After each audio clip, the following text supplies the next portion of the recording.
This week, President Trump hinted that China's President Xi would be coming to the United States in the not-too-distant future.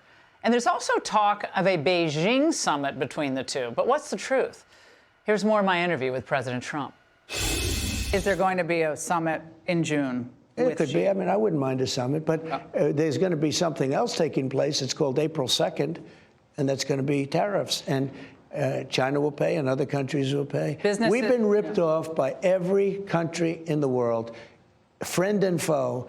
And on April 2nd, I call it the liberation of America. We've been the fat, dumb, foolish country that allowed everybody to rip us off, including our friends. Look at NATO. Until I got involved in NATO, we were paying for the whole thing practically. There's a lot of talk about a possibility of a recession, and CNBC had a report from the Fed saying they can't rule it out. It could actually happen.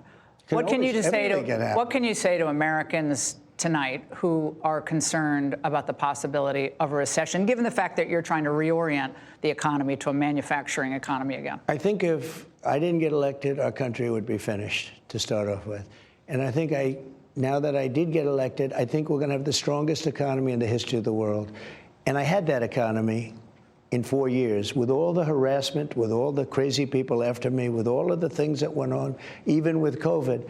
I had the strongest economy in the history of our country. I had a stock market that went up 88%. 88%, number one in history.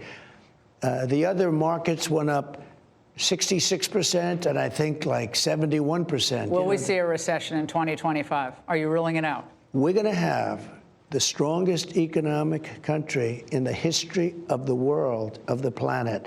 We are taking in so much money. Now, some people are unhappy because, it has to come from somewhere. Some of it's going to come from Europe because not everybody's going to be doing as much business maybe in Europe and other places. But I can only speak for the United States, and I am a nationalist, and I'm proud of it. I love this country, and I want to help other countries, too. Look, I'm the one, if it wasn't for me, they wouldn't be talking peace in Ukraine and Russia, because they're not Americans being killed. They're Ukrainian soldiers and Russian soldiers, and I'm trying to make peace. And again, it has not that much to do other than we don't want to be paying bills. Biden spent $350 billion on that war. Got nothing for it. How do interest rates end up going down when we're servicing our debt to the tune of about $1.2 trillion a year, and there's still deficit spending in Congress? How do we do that? We have to pay off our debt. We have to start paying it off. Look, we're very under-leveraged when you look at the asset value of this country, but we're over-leveraged in terms of cash flow. We're going to have a big cash flow. We're going to take in, for years we allowed our country to be raped and pillaged, terrible expressions. And that's what happened. Much of it was done by our friends. Look at the European Union. We can't sell cars to them, but they sell millions of cars to us. They don't take our agricultural product, but we take theirs. The days are changing. We're not going to let this happen. It's Barron's birthday on Thursday. Yes. And we've all as a country seen him grow up and see him really grow up. Tall. How often do you talk to him? Do you talk to him every day? All the time. What do you see for all my kids? I speak to all my kids. What do you see for his future, given his aptitude in certain areas? Business, politics, what? I think business, and I think he could probably, if you look at my kids, all of my kids are they've been very good. They're very smart, always good students, always the big schools, the good schools, hard to get into schools. Barron's a very smart guy. But Eric and Don, Tiffany, Ivanka, they're smart people. I'm lucky. Look, you have to be a little bit lucky, too. It's not like that. But they seem to be very smart. Not only seem to be, they are very smart. And they're good kids, and they work hard, and they love our country, and they're proud of their father.